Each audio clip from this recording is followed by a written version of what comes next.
Just another manic Tuesday. I wish it was booze day. Do do do do do do. But do do do do do do do do do do do. Made it. Welcome back, Jeromes. Happy Tuesday. It's the Daily Jeromes live stream. Hope you had a great Labor Day weekend. Hopefully you didn't do anything stupid. Hope you didn't pull any J-Ron curses or my cues. That's always great. No love boat. Shame. Yep. Welcome in. It's another great week. It is Packers week, as there's actual football around the corner. As amazing as it is that there is going to be a football game, a National Football League game in 2 days. Thursday Night Football, what the Chiefs and the Texans consider football. It's going to be good. Then Vikings, Packers, noon Sunday, historic U.S. Bank Stadium. No fans in the stands, but who cares? Vikings going to light the building on fire, which is unfortunate because it's their own building, but, beat the out of the Packers. I can't wait, man. I'm hyped. It's going to be a good time. All right, if you want to support the work, purplefjw.com/support, as well as check out the Discord live chat over there. Let's put the link over there. Also, join the Survivor. Link is in description. A lot of things going on. Got some Q&A. Got some catching up to do. Get back to swinging things, doing videos. It's good times. All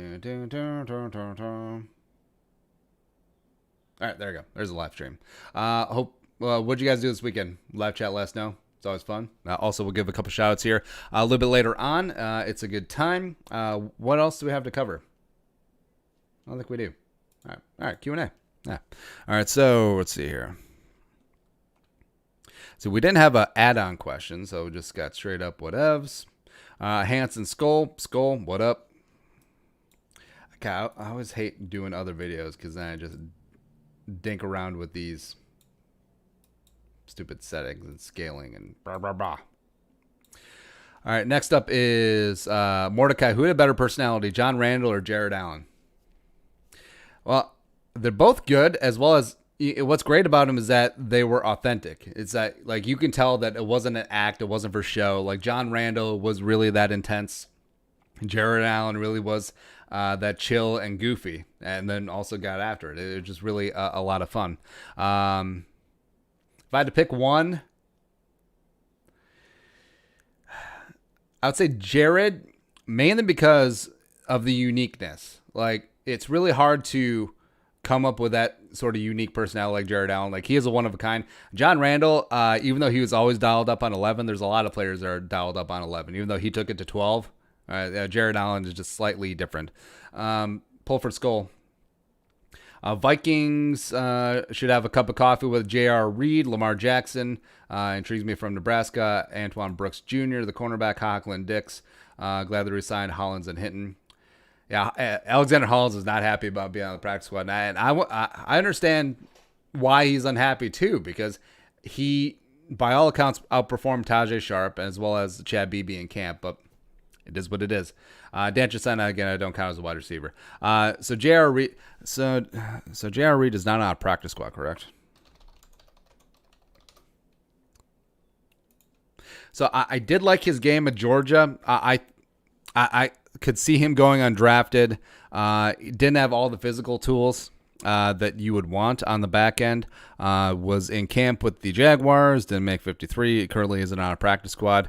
I mean, given the Vikings safety situation, like, I wouldn't have that big of a druthers swapping out J.R. Reed over Josh Metellus. But then again, Vikings could have easily drafted J.R. Reed. They could have brought him in as a UDFA. And is this a spot of if his dad wasn't Jake Reed or if his last name was Bartkowski or whatever, would this be different? It's possible. And also, I have this theory, and it's starting to hold up and be true, that in the draft, people like Lamar Jackson from Nebraska and strictly on name value. It really was, because Lamar Jackson was fine. AJ Green is whatever, but I just feel like during draft season they got hyped up just because of, like, hey, I know that name. Let's see, Antoine Brooks Jr. As well as I mean, sure. Coach Figgy. Do you think because of the lack of backup safeties, Troy Dotke in the mix at safety, if there's alien abduction as well as some backup corners?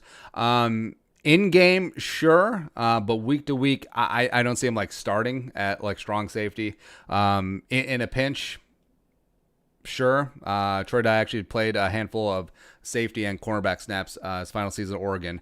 But I do think that this has more to do with the practice squad rules because, I mean, this is the first season with these different rules. So you're starting to see some of the strategy play out. Like the Patriots don't have a kicker rostered.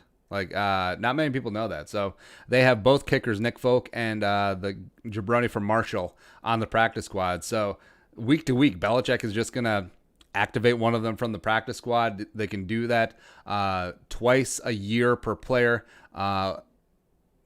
before they're subjected to waivers. So they could actually be up every game, but they after 2 games they'll be subjected to waivers. And also, if a team claims a kicker, who cares? It's a kicker. It's Belichick, so he's already working the system, which is funny to see. I think the Vikings are doing that to a degree with the safeties. So they got Harrison Smith.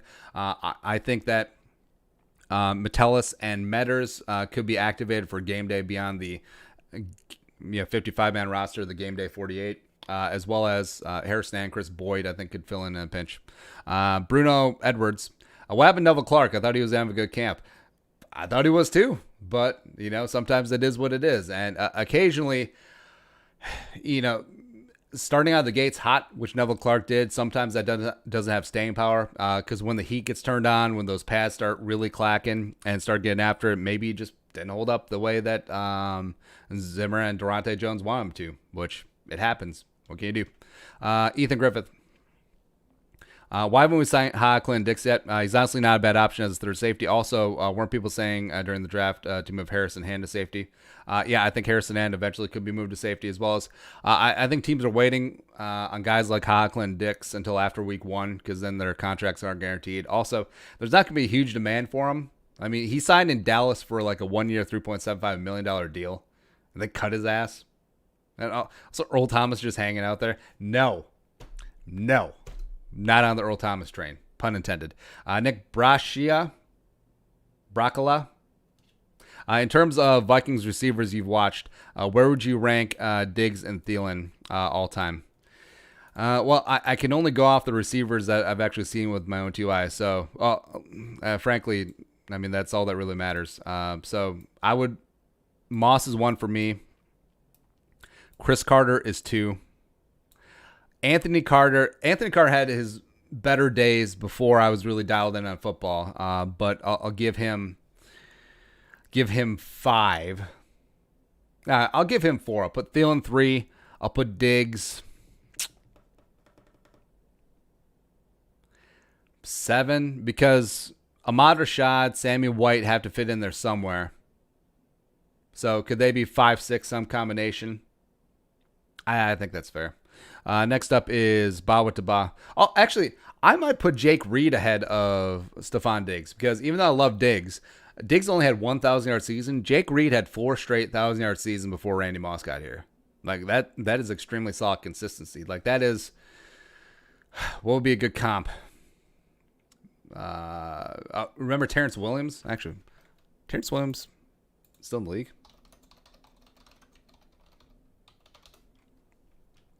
Just trying to think of like a very competent and solid number 2 receiver. No, Jake Reed is better than Terrence Williams. It escapes me. It doesn't matter. But yeah, I mean, Jake Reed had himself some talent. Bawa Taba, do you think the NFL should have allowed the Saints Browns Javon Clowney sign and trade deal? Yeah, that was awesome. So the Browns have done this before when they traded for Brock Osweiler. They paid his contract, and then they got a second-round pick in exchange from Houston. So it's rumored that the Browns were the team X, probably were, and essentially like the Saints would have traded the Browns a draft pick, a second-round pick, and then the Browns would have signed Clowney. They would have eaten some of that salary and then shipped him to New Orleans. Also, it's reported that the Jaguars and the Ravens were also in something like that. I'm glad that didn't happen because F the Ravens, man. Are you kidding me? You lose Michael Pierce, and also you get Calais Campbell for a 5th-round pick, and it's just so stupid. And also you get Justin Matabuke, who I love, and you jerks. I think they should have allowed it because it would make free agency so much more interesting. Like, I understand, like, they don't want to set precedent, but I mean, how awesome would that be? Also, cap should be a commodity. It should be a tradable commodity. I mean, it just should. Like, if a team wants to go fully all in, if the salary cap's $200 million, except they want to spend $300 ostensibly, and they want to give up first and second round and future picks, I say let them. Because it makes things interesting. Next up, Cody Hubble.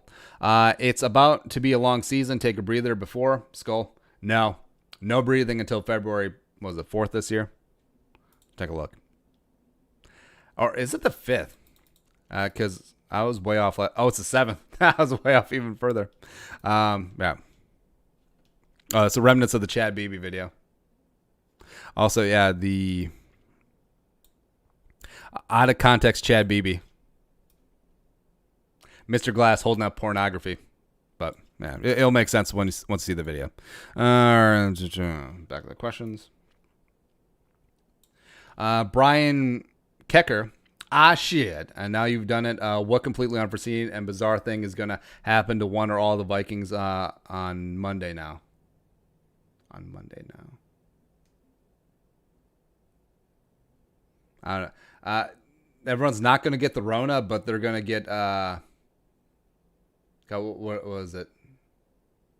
Botulism. I don't know. Knock on wood. I know someone's going to get mad. Oh, you're just going to jinx it. Yeah, I'm going to jinx them getting botulism. Like, what are they going to do? Go eat a Pizza Ranch? Please. I mean, Kirk is like, I got coupons. And also they have outdoor patio seating. Nick Doroff. Week 1 of the football season. What is your favorite Vikings Week 1 memory of all time? Well, I distinctly remember, what was it? Was it the 2017 season?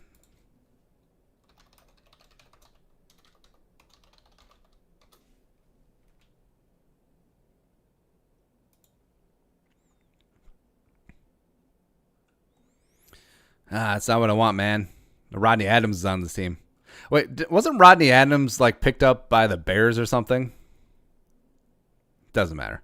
Yeah, it's fine too.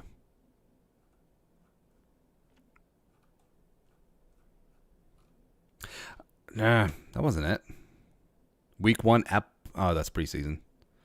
Week 1 at the Saints. All right, so was it 2015? It must have been 2015. So it was the Monday night game. Yeah, I think it was 2015. So it was a Monday night game, and it was the late Monday night game, so I was already grumpy about that. And then the Vikings just go out to San Francisco, and then they get boat raced by the Niners 20-3. Like, I only remember that like Harrison had a savage hit on Kaepernick, but that's really about it. But that was like clockwork, like one of the no call games. I do remember Zimmer's first win at St. Louis at the Edward Jones Dome, which is great over Vikings legend Sean Hill. And also, of course, 98 Vikings versus Bucks at the Dome. And also, fun fact for the low-energy Detroit Lions. Yeah, Lions fans in the comments. Really fun. The Buccaneers have won the division more recently than the Lions. Face. NFC Central for life, son. But yeah, Randy Moss had 4 catches, 95 yards, and 2 touchdowns on his debut. Just like, ooh. Number 21 overall pick. No big deal. Next up, Skull Mitzel. Britton Colquitt should change. Imagine how sweet that would look on the back of his jersey. That would look pretty good. That would look really good. Although, I think he would have to legally change it. Harkening back to the Ocho Cinco thing. So, yeah. Ernesto Esparza, do you kneel or stand for the flag? Keep it apolitical here, but I would stand. Bruno Edwards. The Vikings should sign J.R. Reed to the practice squad and Damaris Randall to the 53. I mean, they could sign Randall to the practice squad too. I think the NFL is just like whatever on J.R. Reed. Same thing with Thaddeus Moss. Did Moss pick up on a practice squad?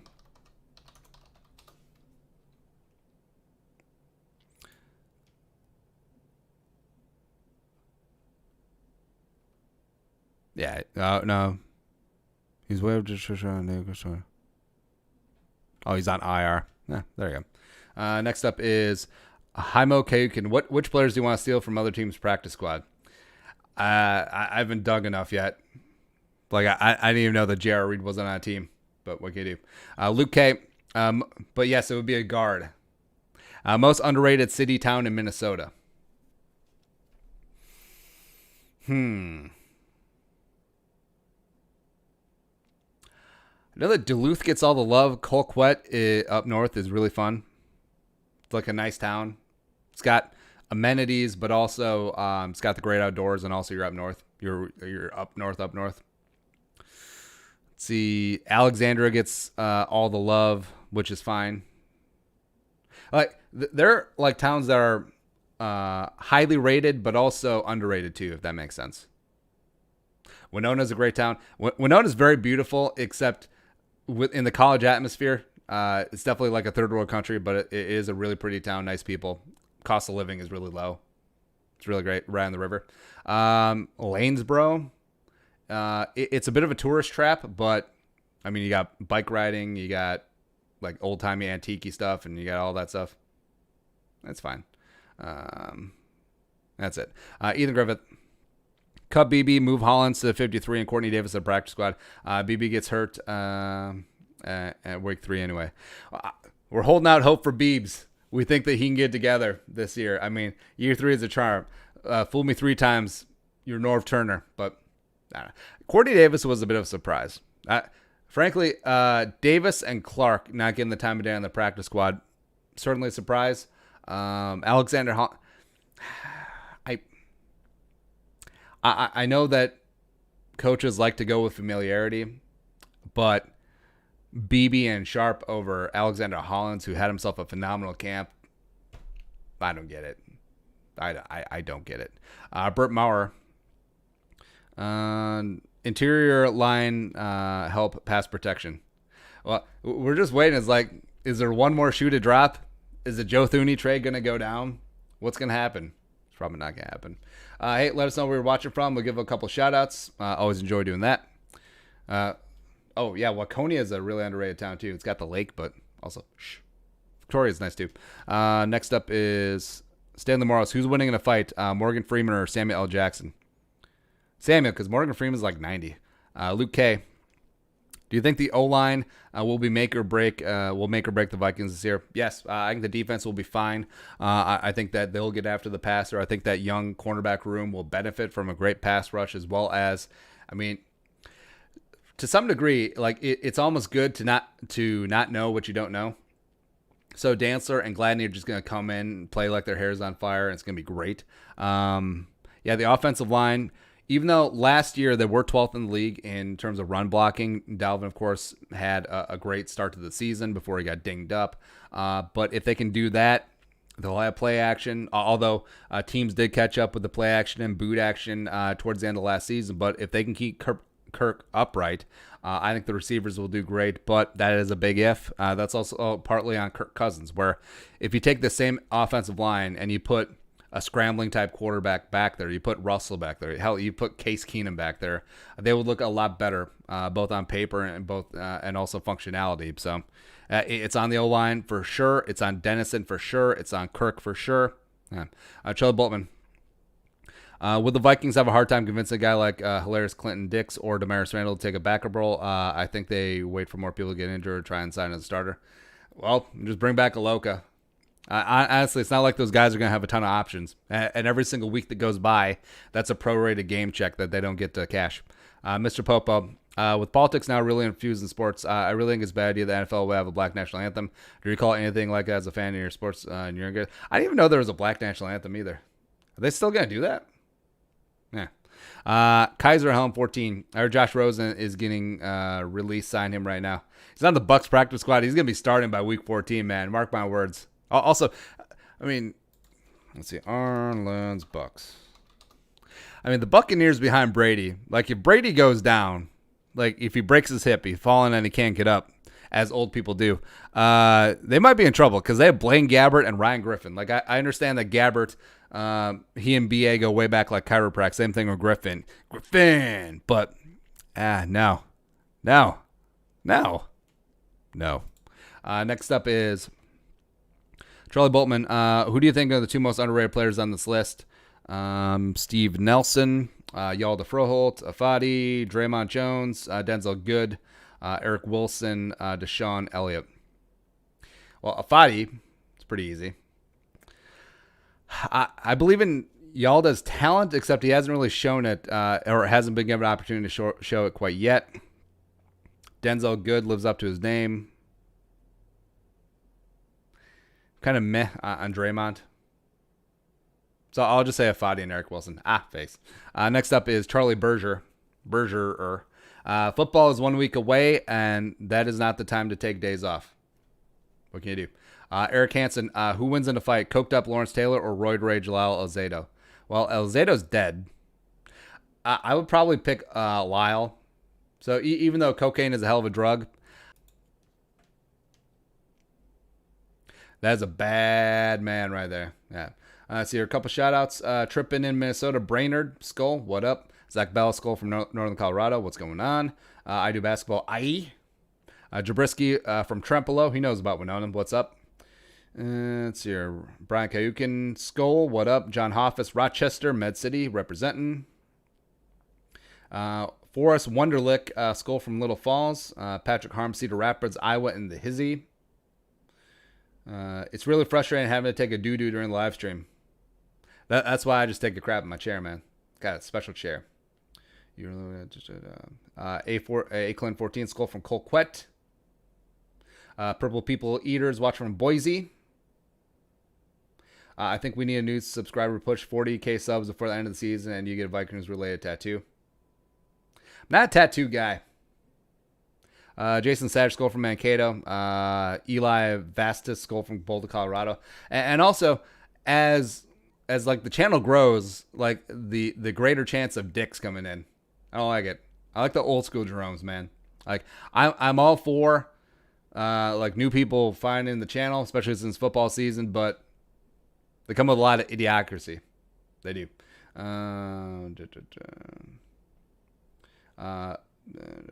Matt from Northern California, what's going on? Corey Ollinger, Columbus, Ohio.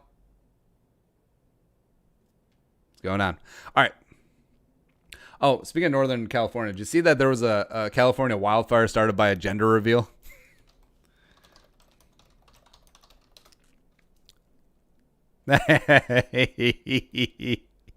Oh, man. It's funny. Well, it's not like funny, but it's fun. Like, the simulation is so stupid. If you don't laugh at it, I mean, you're just gonna cry all the time. Hey, at least it's a boy, so that's cool. I'm not really on board with gender reveal parties. Like, I get it if you just want to get friends and family together and have some good food and have some good drink. I mean, that's fine. But also, I feel like the lengths that they go to. Like this is too much. This is a good lesson for all gender reveals. Like, even if it's something as simple as, hey, we're going to have you hit this golf ball and it'll be blue or pink, or hit this baseball, or whatever Kirk Cousins did. Yes, of course, Kirk Cousins had a gender reveal party. I get it. Is it extremely narcissistic? Yes. Is it ironic coming from this extreme narcissist? Yes. But this is too much. And obviously, if you're having an impact on the freaking environment or other people, nah. It's corny, and now hopefully this serves as a lesson that no. Get some people together, have a barbecue, have some beers, and be like, yeah, it's a girl. Yay. Next up is Pulford Skull. How did the Bucks just keep getting everyone, and they don't have half a bag of popcorn left for Cap? Cap is a myth. They probably signed AB next to the pro roster. Well, everyone's signing for minimal deals, which is kind of great. Let's see here. Over the Cap Buccaneers.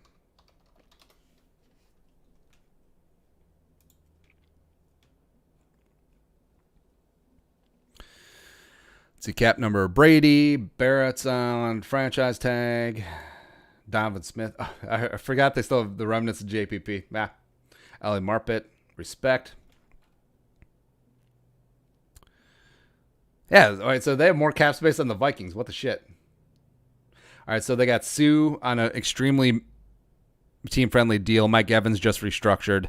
Gronk at 9.25. Let's see. Do they? Sean Bunting, by the way, I really liked coming out of Central Michigan a couple years ago. He was really good. Of course, is that you, Rona? Of course, Antoine Winfield Jr. Duh.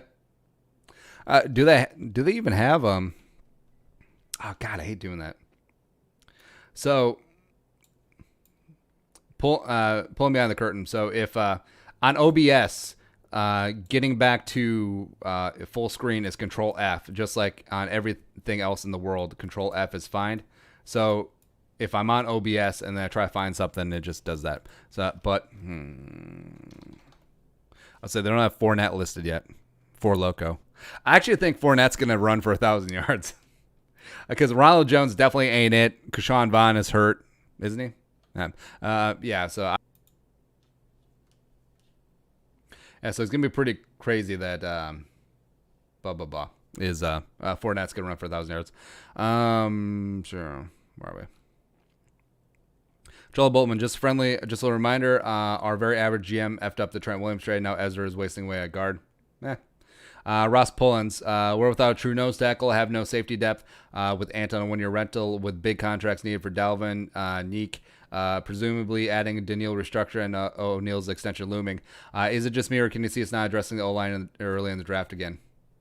Yeah, probably. I mean, it's not really Spielman's thing. Brett Vuvuzelos, do we think we'll make the playoffs? If so, what will be our record? 16-0, just barely squeaking in. Also, I love the people who got mad at our prediction video yesterday. I mean, of course it was over the top. Of course it's bombastic and homerish and biased. How dare you be so biased? Like what do you want me to do? You want me to predict the Vikings will go 9-7, squeak into the playoffs, and maybe you get on a magic carpet ride? Woo! As a 7 seed? Is that it? Also, hey, if you say that you're such a realistic fan, how come you are actually predicting your team to lose? Like, don't you go in every single week? It's like, we're going to give him hell. We're going to get it done. Mike Zimmer, his team isn't going to crap out of him like they do at least once a season. Kirk Cousins is actually going to win a primetime game against a team with a winning record on the road. Dalvin Cook is going to stay healthy. Chad Beebe's parts are going to stay intact. This defense is actually going to step up. Or do you actually predict them to lose? I mean, I don't understand what I'm supposed to do with my hands. Like, you're actually going into games thinking that your team's going to lose, and you call that realistic? Please, son. I mean, it's sports. Who cares? Stanley Morris. My league I run is today. Guess in fantasy draft. I'm not sure who I want to focus. My auction league was yesterday. Man, I know that everyone likes auction leagues. I don't know if I have the attention span to do it because I'm in 4 fantasy leagues this year, and one of them had a minute 30 picks, and a lot of the people were taking the full time. I'm just like, oh my God. I get it. It's different for me who's really into it, and a casual fan may want to take their time, but 30 seconds. You need 30 seconds. That's it. That's all you need to look who's on the board. You can glance at your cheat sheet. You look at your rooster, see where the bye weeks are. That's it. You do not need a minute 30 and then take Jeff Hewerman. Please. It's a very deep league, by the way. Ended up with Kyler, Chubb, Allaire. I'm not really sure if I like it yet, but hoping my draft today I can get some team love. Thoughts? Your team's going to win. Oakview. Do you think if we do well this year, Yannick Standards that he will take a super team friendly deal like 12 million a year like Daniil, so we can keep them together for a decade? No. No.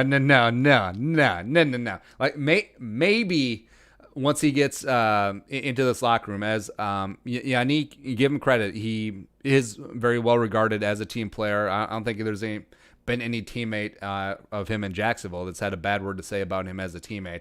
But I don't know. Will he take less to stay in the Vikings locker room? Maybe, as opposed to this function that's going on in Jacksonville. That place is a bleep hole. Yeah. I mean, say the Vikings get close this year, or they win a Super Bowl, and you sell Yannick on, hey, if you take slightly below market, and not say 12, they'll say 15 or 16, and we'll give Daniil Hunter the same deal. That will allow us to keep Anthony Harris, the guy that you love in the back end. Also keep Brian O'Neill, the best offensive lineman they got, as well as Dalvin Cook. Like, you taking a few million less will facilitate that, man. What do you say? Or do you want to start out all over again? Or hell, we'll just franchise tag you. One of the two. It's possible. Stanley Morris, I don't understand how the Vikings can possibly only keep 2 safeties. What's the plan? Watch the video, but like, what's Spielman doing?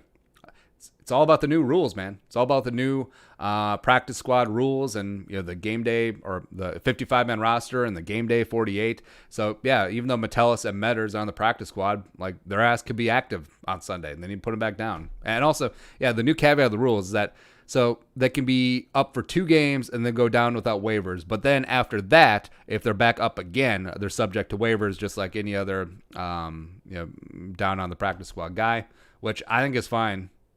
I do. Luke K, how do you make beer cheese soup? All right, so actually, maybe we should just make that because, God, I forgot about we're doing a stupid cooking show, so we got to do that. But, so making beer cheese soup, I generally start with like a mirepoix. So you got carrots, you got celery, you got onions. Now, you can blend that up and just make a completely smooth soup, but I generally like leave them because having some texture is fine. So saute those up, butter a little bit, olive oil, salt, and pepper. You can throw some garlic in there as well, or maybe some shallot if you got it. Then just a little bit of flour. Start making a roux. Put some butter in there as well. And then you start taking, so I like sharp cheddar cheese. Just start like ton of that. I use real cheese too. Like, don't use Velveeta. I feel like that's kind of cheating and also kind of gross. But cheese, start melting it in, start whisking it in with the roux. And then once you get enough cheese incorporated, then you start adding a little bit of heavy cream. And I don't add too much because I like a little bit thicker soup. So just get after that. As well as if you make beer bread or like Irish soda bread, come on, son. Shit. Westworld. Do we as Vikings fans give Gary Kubiak too much credit? The man was carried to his only Super Bowl as a head coach by a historic defense. Well, he was a head coach. I mean, do we knock Brian Billick for winning a Super Bowl with the best defense of all time? Not really. I mean, it still counts, right? As well as you look at what he's done individually. You look at what he's done with the running game, outside zone scheme throughout the years. You look at what he's done with trash-ass quarterbacks. You look at Matt Schaub in Houston, went to a Pro Bowl. Flacco in 2014, the best season of his career. He went 5-2 with Brock frickin' Osweiler. He got the last full measure out of Peyton Manning, even though he was out there like Weekend at Bernie style. Like, Peyton Manning was basically on The Walking Dead in 2015. He was dead. Like, yes, everyone remembers the record-setting seasons early on in Denver, like 2012, 2013. But Peyton wasn't that by the end. He was not. Also remember Christian Ponder was on that team for a week. Yeah. Lauren Gaines, Hakeem the Dream Butler, please. Yeah, I mean, there may be something going on with Hakeem Butler that we don't know about because he was cut, wasn't claimed, not on a practice squad that I know of.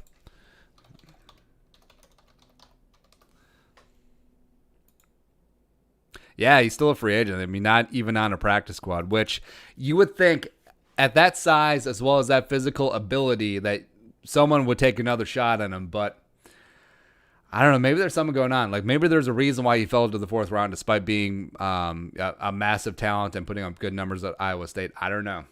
Like, he kind of reminds me at this point of, you guys remember Rodney Smith? So Rodney Smith, I think it was 2014. He was a UDFA out of Florida State, and he was 6'6", and I was like, oh, Teddy needs a tall receiver. Sports reference, Rodney Smith. And also, he wasn't very good. No, not Rodney Smith, the Gophers running back. I'm talking about not Rodney Smith, the 6'6" guard. I'm looking for the wide receiver from Florida State. Son, shit. Rodney Smith, Florida State. There we go. So, yeah, he didn't even put up good college numbers. Like, his peak season was 36, 561, and 4. He's just tall. But, nah. Anyway, Jason Sage, if the Vikings had changed the colors from purple and gold, what colors would they be? I've always sort of liked, well, not always sort of. I've always liked the Steelers black and yellow. Also, I think it's cool that the Penguins and the Pirates and the Steelers all have the same color scheme for the city. I think it's neat. Pitt, he screwed it up. He screwed everything up, man. But let's see.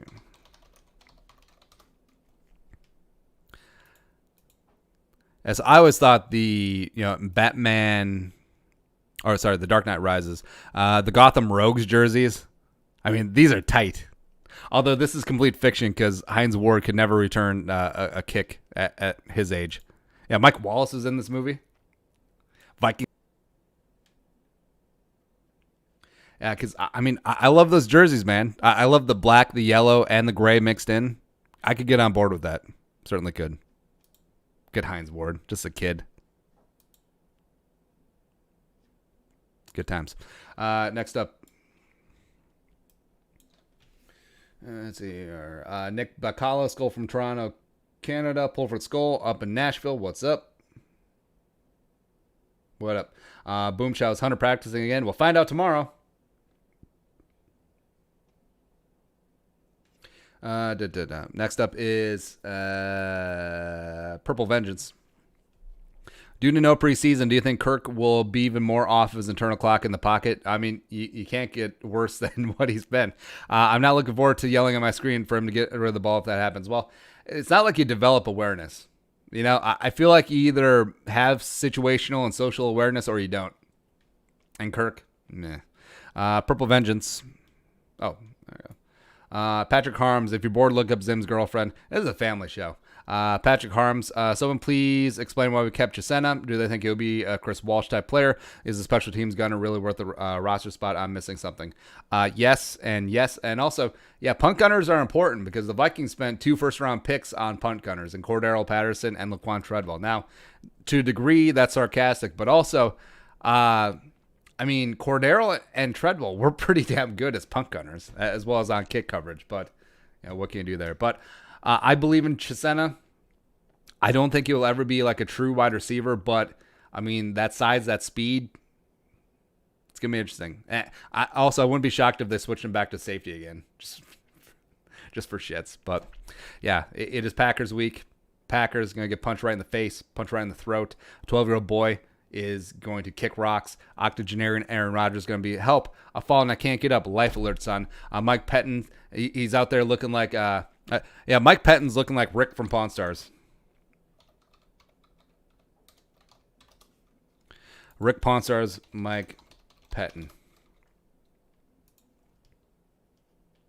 Yeah, that's pretty damn good. Yeah, he's out there coordinating the defense. They had the holdover from the Mike McCarthy era. It's good times. Like, yeah, you were given a one head coaching shot, bro, with the Browns. Your offensive coordinator during that time was John DeFilippo. Like, the anguish that you have thrust upon this world, Mike Pettin. There will be a comeuppance for it, and it'll be week 1, historic U.S. makes damn. Your trash-ass defense is going to get lit up for 77 points. Like Zadarius Smith, 0 pressures, 0 sacks. Preston Smith, 0 pressures, 0 sacks. Kenny Clark, 14 pressures on Pat Elflein, but 0 sacks in your face. I can't wait, man. This has been such a long-ass off-season, been so weird with the Rona as well as all the other things going on. But the fact that football is back, the fact that it's, again, knocking on all the wood, it looks like it's not going to be derailed by the Rona. So it just feels like life is starting to get back to normal. It does. And yeah, college football is going down. Thursday, you get to see Mahomes versus Watson. Again, who wants to see that? Give me pretty Ricky Spielman's team and Kirk Jerome Cousins, the Tin Pot Pizza Ranch dictator, squaring off against old man Aaron Rodgers, Anthony Barr. Actually, I wonder how Vikings fans would regard Barr if Aaron Rodgers didn't walk into a bar. Although he probably couldn't be held in any less regard, so I guess that's fine. But get after it. Get after it. It's going to be good. And also tomorrow we'll get the first practice report. We'll see what the hell actually is wrong with Daniil Hunter. Money's still on hamstring, although the tweaked knee is coming up in the betting market. So we'll see. Hopefully it's not anything serious. Zimmer sounds like he's going to play. Yannick Ngakoue is going to play. Afadi Odenigbo is still going to get his. Aaron Rodgers is going to get thrown to the ground 17,000 times. It's going to be great. Football is back. Cold weather is back. Hunting is back. Soup season is back. Everything is back. As well as we play Christmas music in our house today, because why the hell not? Yeah. All right, so that is it. That is the live stream for today. Ladies and gentlemen, thank you very much for coming along. We'll be back tomorrow, 11 a.m. Central Time. Let's get it going this week. Let's go. Packers can't see my dance because they don't stand no chance. Anyways, Skull, production value.